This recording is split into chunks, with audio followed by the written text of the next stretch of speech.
It's been 2 months since Joe Burrow first brought up, T's in need. That continues, and that pressure that Joe Burrow is applying to the Bengals front office continued at the Pro Bowl games. Let's break it down.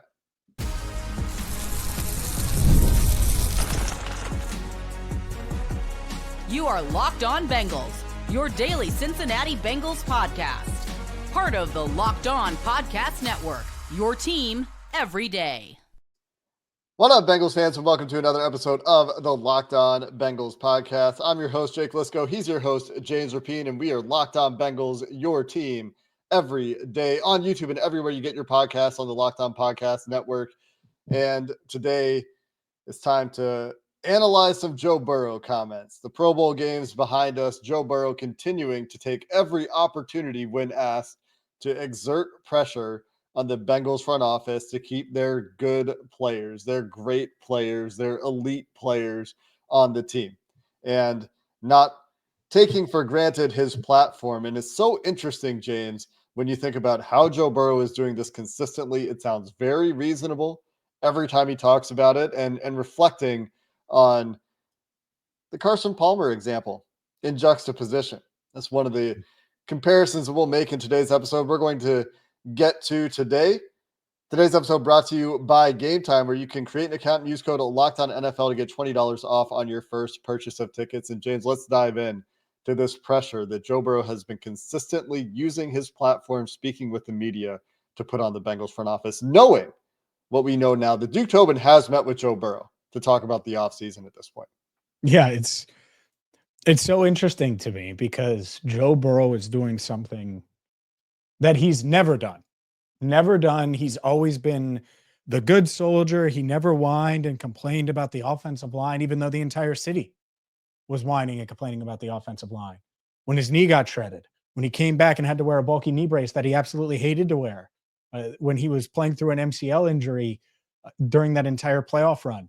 All of these times, right, and gets to Super Bowl 56. There's been so many times other than that where people have spoke up for him and said, oh, well, this front office needs to do this and that.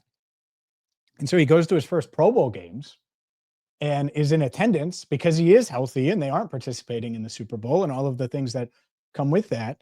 And he's asked multiple times, and it started on Thursday night on ESPN, asked about Jamar Chase's future, which makes sense. Jamar's there, asked about Jamar Chase's future, and he says a bunch of awesome stuff about Jamar Chase, including, I don't know what more he could show and do to prove himself. But then he makes it about Trey Hendrickson and T. Higgins as well. Quote, we have several guys that like that who have stepped up for us and deserve to be paid what they're worth. And then 2 days later on Saturday, he's being interviewed by SiriusXM NFL radio. And he's asked, hey, how is this team going to keep Jamar and T and Trey? It's a question that everyone across the league is asking. And Joe made it very clear. And I think that this one's maybe more important than the other because he's asked about Trey as well. And he says, yeah, we can make it happen. We can make it happen. It just has to be right for everybody involved. I know the players want to make it work. We all want to be together. I don't see it not working out, but we'll see. And that ability to say, yeah, well, we want to be here. I don't see why it wouldn't work out. He isn't treating it like this mountain that I think the 31 other NFL teams are, that analysts are across the league. And like in the past, the Bengals might treat it as. And he's like, yeah, of course, we can get it done and we can make it happen. And so pressure's on Jake because he does make it sound extremely simple. Even if it is more difficult behind the scenes, Joe Burrow clearly wants the Bengals stars, whether it's Trey Hendrickson, Jamar Chase, or T. Higgins, to be in stripes next season and beyond. Yeah, there is some acknowledgement of that difficulty even in the quote. It's not the flashy part of the quote, but it's got to make sense for everybody involved. He does recognize that it's still a negotiation. And he uses different language around it, the Duke Tobin, right? Like you read the Duke Tobin quotes compared to the Joe Burrow quote. And there's the player talking about negotiations, and then there's a representative of the team talking about negotiations. So I think that's a big part of the difference in the tenor between a Duke Tobin talking about this and a Joe Burrow talking about this, where Duke is still going to praise a player, but he's immediately going to be like, but I don't want to give up all my negotiating leverage here publicly. I want to maintain my negotiating posture when I'm giving public comments about negotiations that we haven't necessarily started yet. And so I do find that interesting. He does still acknowledge, that there is some difficulty to it, but I know the players want to make it work. We all want to be together. I don't see it not working out. T. Higgins is a need. T. Higgins is a need. T. Higgins is a need. I mean, how many times did he say that? Not in this quote, but previously. And you compare that to the way that he talked about Jesse Bates before Jesse Bates departed the Bengals. He talked about Jesse Bates with praise. I think you want to reward the work he's done for the last 4 years through the ups and downs. He's exactly the kind of player I think you want to reward, but that's a little bit different, that maybe a lot different than the way that he's repeatedly talked about the group of stars they have now that have major contract decisions coming up. And I do find it interesting that he's continuing to talk about it this way at the Pro Bowl after we know that he's had that conversation with Duke Tobin that Duke Tobin told Kelsey Conway about in Mobile when that interview happened. And maybe he learned from the Jesse part of it. Honestly, maybe it's like, I do need to speak up. Like this year during all the struggles on the field, he's like, yeah, I need to be more of a leader. And so now maybe he's looking around like, all right, we're not, I mean, in that quote at the end of the year where it's like, we can't keep letting good players get out of the building. Yeah. And I'm paraphrasing, that's not exactly what he said, but basically you can't make that a habit. And yeah, you can't make a living on letting great players leave the building, something like that. Yep. I mean, they still haven't fixed the Jesse void. They still haven't filled that. Some would say they still haven't filled or at least through 2022, the Andrew Whitworth or Kevin Zeitler voids. You get it, Orlando Brown Jr. I think that's filled, but you get my point. Is it takes a long time to fill or backfill when you lose a T. Higgins or a Jesse Bates or a Marvin Jones or a Kevin Zeitler or it's just hard. It's not easy to replace those guys. And so Joe's like, all right, let's get it. It doesn't have to be, but it is for this team. We know it is for this team. Like there's definitely a contingent out there that looks at this stuff and is like, oh, they can replace a receiver. They can replace an edge, but like hypothetically they can, but they haven't been able to do it in all of those examples. When's the last great edge rusher they drafted? Great? Like, does Carlos Dunlap count? It would probably be Dunlap. Really good.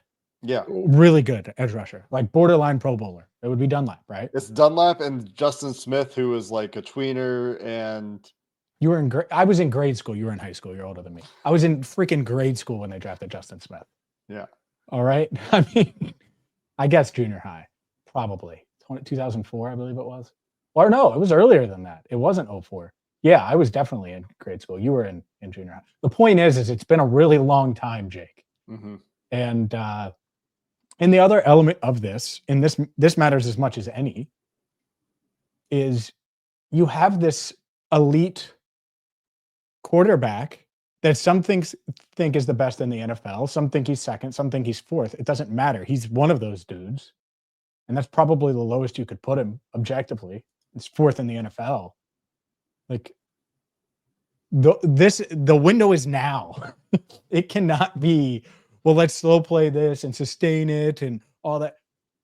All of that is silly talk when you've seen how hard it is to win, even when he's playing at an elite level.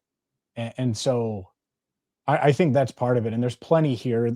You mentioned the Carson Palmer analogy, and I think that's on the minds of a lot of fans, not analogy, but comparison in the timeline and Burrow's approach versus Palmer's. So we'll get into that. We'll get into more of this conversation because the pressure, it is mounting. Get ready, Bengals front office. We'll get to it coming up next. Today's show is brought to you by PrizePicks. The big game is coming up, and that means it's the perfect time to get in on all of the fun with daily fantasy from PrizePicks. With over 10 million members and billions in winnings awarded, PrizePicks makes it fun and simple to get in on the action. And here's how it works. You pick more or less on at least two players' projections. And if you're right, you could win up to 1,000 times your cash. PrizePicks even has a free pick for the big game where Patrick Mahomes only needs to throw 1 yard to win. You can pair that with any of the other projections. Maybe you like Saquon Barkley and the more for his rushing yards. I know Jamar Chase is rooting for a big game from Saquon Barkley. Boom. Combine that with 1 passing yard from Patrick Mahomes, and you can win today. Download the PrizePicks app. Use code LOCKEDONNFL to get $50 instantly after you play your first $5 lineup. That's code LOCKEDONNFL for $50 instantly after you play your first $5 lineup. PrizePicks. Run your game. The Carson Palmer comparison and the way Joe Burrow is going about this versus the way Carson Palmer went about it when he was with the Bengals, I do find interesting, James, because with Carson, it was almost entirely behind the scenes stuff. Carson wasn't taking interviews and press conferences and talking about the changes he wanted to see the Bengals make. And eventually he asks for a trade because he's unhappy with the way the Bengals are doing business, because the Bengals have been slow to change after he had been paid, and immediately becomes a supervillain in the eyes of Bengals fans, giving up on the city, giving up on the team. Those are the kinds of things people still say about Carson Palmer. And of course, Palmer not endearing himself to Bengals fans with his comments over the last few years, talking about Joe Burrow and the way they're building the team around Joe Burrow and the risks they're running with Joe Burrow. And despite what Bengals fans might think of Carson Palmer, there's also definitely a contingent, James, I've seen of Bengals fans that are concerned that if the Bengals mismanage this situation, that Burrow is going to approach the levels of disgruntled that Carson Palmer eventually reached with the Bengals. So a lot there in terms of the differences in approach and the risks that the Bengals potentially could be running if they do manage to piss off Joe Burrow, which I mean, it's something that we probably need to talk about, but I do find it interesting to think about the 2 different quarterbacks and put them side by side a little bit. For sure. And that's why I think Joe is handling this the right way. Everything is public. It's not going to be shocking if T. Higgins signs elsewhere and then Joe rips the organization for doing that. He already said it would be extremely disappointing already, and then followed that up with saying T. Higgins is a need. And, you know, all of the things that he's commented on. Of course he feels that way about Trey Hendrickson. Of course he feels that way about Jamar Chase. And I don't think we really doubt that Jamar is going to be here long term. But how you get there matters too. And I think that's part of why Joe is being so vocal now. Is if I had to guess, he said that they want to be together.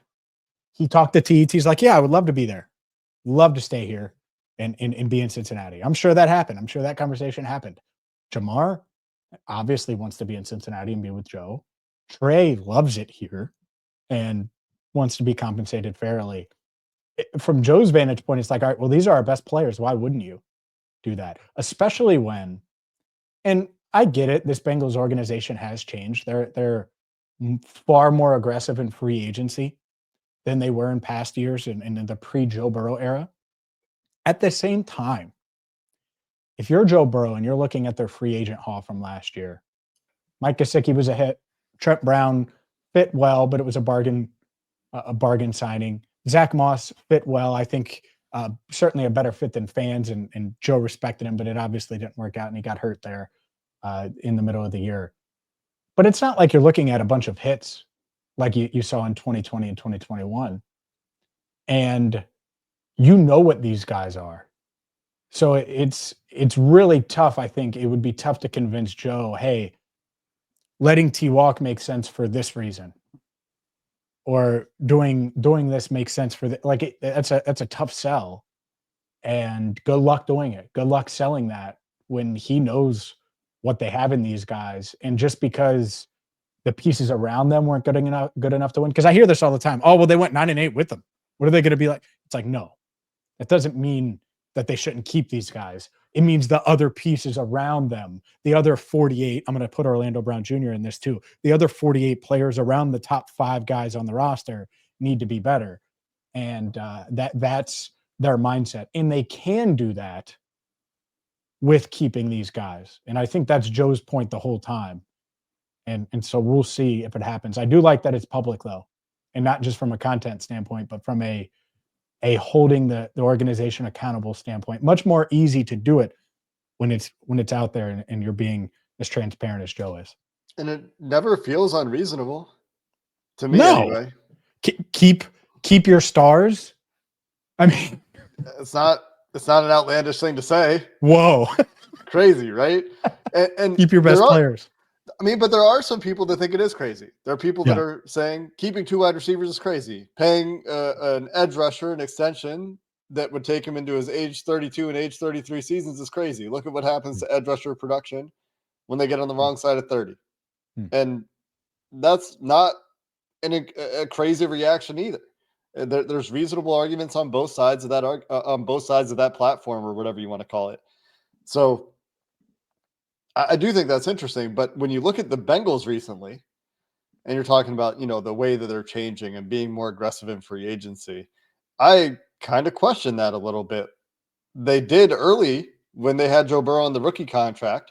But here again, we're seeing that on the second contract for a quarterback, for the third straight quarterback, they have not been able to sustain success. It happened with Carson. It happened with Andy Dalton. And we're only 1 year in, really, with the Joe Burrow second contract. But they can't continue to do business that way, where they're bargain hunting in free agency and looking to patch pieces together when they're drafting the way they're drafting. Mm-hmm. If they were drafting great, their free agency approach would work. Yeah. And I don't think that we would see them necessarily being as aggressive as they've been. So part of me thinks that because of that they're not drafting as well, that's why we're seeing this shift in the way that they're running the team. They're still drafting well, then they have so many players they have to pay to keep because they're good enough players to be starters for this team, that they inevitably lose some, the way they lost some when they were bringing in comp picks year after year in the Marvin Lewis years, and they would still be following that formula. And when you're drafting well, the teams that are consistently getting comp picks, you can do that. That also involves bringing in veteran players for 1-year deals that then eventually go somewhere else. And this is Baltimore that I'm talking about at this point, or Calais Campbell. We'll bring up that example again. Still should do it this offseason, by the way. Players like that drafting well, these are things that the Bengals need to be doing in addition to getting back to finding the right fits in free agency that we have not seen them find in the last couple of years that we did see them find when Joe Burrow was on his rookie contract. So there is certainly some difference in the way they're doing business now.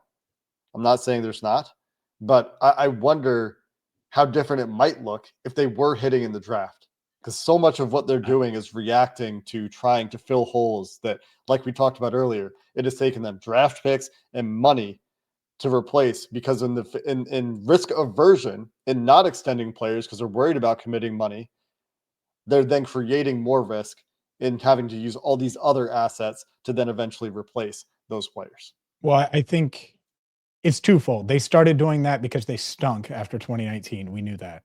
But two, they had to sell Joe a little bit on, hey, we're going to try to win sooner rather than later. This isn't going to be a 3-year thing. Like 2020 was hard on Joe as he was learning to lose, essentially. And even in the NFL, when you're good, you still lose way more than you were used to in high school and college. So I think that was part of it, a big part. But you also have to have a plan, and there are going to be less and less high-end players, the Trey Hendricksons, the DJ Readers that have worked out, that take the structure that they're looking at. And that's the other element here, is the structure part of it. There are going to be people that say, don't keep T, go get this player. And it's like Milton Williams, or it's a Trey Smith. And it's like, okay, will that guy be okay with the structure that the Bengals are going to give? And it's a lot of upfront money and no guarantees in year 2. Go ahead. The projection for Trey Smith, just because you mentioned that one, PFF's second highest rated free agent, is $50 million in guarantees on an $82 million deal. There you go. So will they be willing to do that? Does that make them better than keeping T anyway? Because it makes and by the way, I think T, that's up for debate fit-wise. T fits, and he's awesome when he's on the field. And so I think that's interesting. But would they give $50 million guaranteed to Trey Smith? Let's be real here.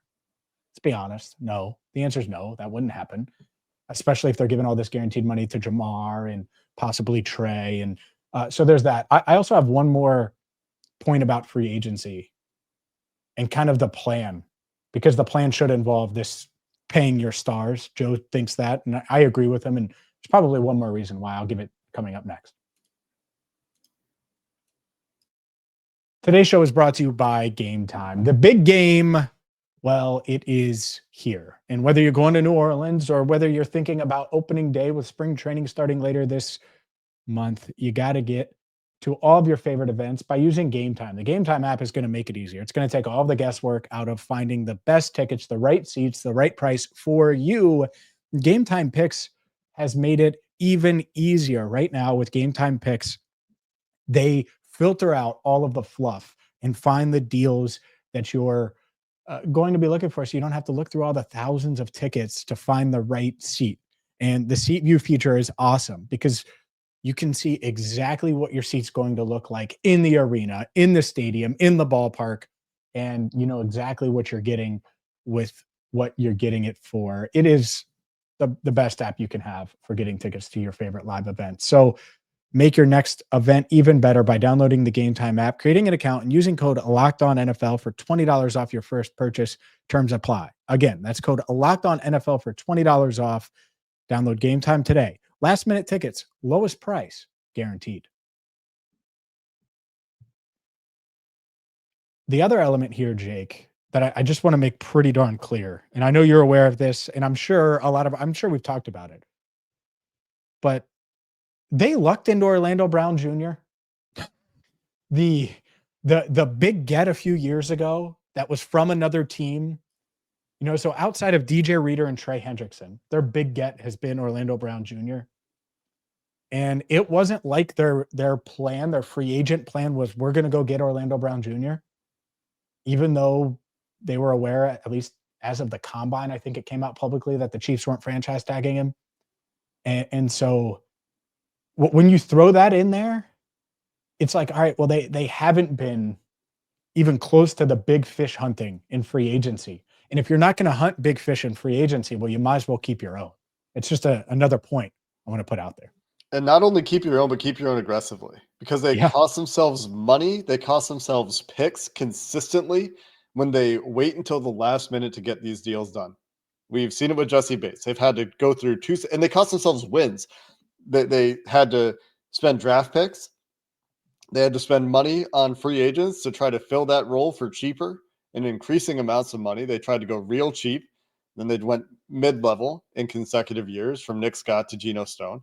And neither of those look like the ideal fit, especially if they want to go play a whole bunch of single high and do a bunch of man, if that is how Golden's plan for this defense that we haven't gotten into in depth. And there will be differences between Notre Dame and what he does in Cincinnati, it sounds like. But they cost themselves money in picks when they try to replace players. Either say they retain T. Higgins, PFF projecting him at $28 million per year. If you're optimistic and you say T changed agents because he wants to stay in Cincinnati, he's talked about not needing to get paid as the number one receiver. He wants to stay with Joe Burrow and he takes a hometown discount. If you're real optimistic about that, right? Maybe T takes 27. You save $1 million a year. Maybe it's a little bit more, maybe it's a little bit less. How much would it have cost you to extend T when he was first eligible to extend him 2 years ago? $22 million per. Yeah. I'm serious. Like I think that's pretty accurate. I'm pretty sure a 4-year, $88 million deal would have got that thing done. You're costing yourself money by waiting. That's how this always works. And not only are you costing yourself money, you're costing yourself goodwill with players, goodwill with your fans on the field, and draft picks. And we've seen this over and over with the Bengals. It's one of the biggest criticisms that I consistently levy at this front office is be more proactive. Get out in front of these things. Because when they do, for extensions, like when's the last extension they did that it really didn't work out? They've had some guys that they've extended into their 30s where maybe they didn't like the way that went. But then they let Andrew Whitworth walk and he was in his 30s. And that's a unique case, I know. But that one didn't work out. I think getting in front of these extensions is something that this team is risk averse when they do, but it's this paradox of like they won't take that risk, but then they expose themselves to more risk and they end up costing themselves more money and more resources because they won't take those steps when they've got the players on their team. And when they do, like Trey Hendrickson, they gave an extension, and that one they're not upset about. He just gave them an all-pro year as part of the reward for getting that 1 year extension done previously. And if Heck, they'd done 2 years, then they should have tried 2. Yeah. then we wouldn't be talking about this right now, right? We wouldn't have had the trade demand and all that stuff. Or maybe we He would was because coming he off still of an wants 8 more sack. money. He was coming off of an 8 sack season. Like I get not wanting to go too far with it at that time. It sounds crazy now, but like it's not like he was coming off of a 17 sack season and they only gave him a year. But sometimes with your own guys, you have to look beyond. And this is key too. Like you have to get past some of these things. Like the Jesse Basing, he hasn't been a Pro Bowler. Remember that? Or T with the injury stuff, or Trey, he has a down year for sacks, but the pressures are still there. He's still the same player. You got to get past some of the production with some of these things and take that risk and save yourself some money and keep some of these assets. And I keep coming back to, so Jamar better get done. Everyone knows it. Trey, you've reached an extension with him twice. So it's not like you can't negotiate with his agent, right? And get something done and find common ground. In T, why do you think he switched agents?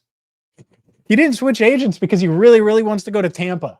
Okay. Now, that doesn't mean you don't have to get it done, but there's a reason why he switched agents. And part of that has to do with his desire, his want, and where he wants to be. And that doesn't mean you can offer him $20 million a year. That's not what I'm saying, or 22 or 23. But can you get him for a market deal that's slightly less or significantly less? If he hits the market, he might get 35 million per.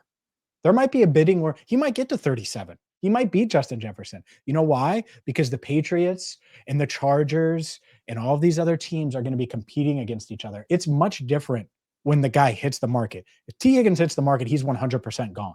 There's no scenario where he comes back. I promise you. And you probably agree with this.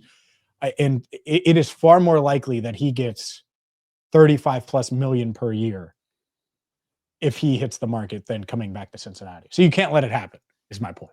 And then we have the same question that we've been asking if that does happen, right? For months. Who are they paying?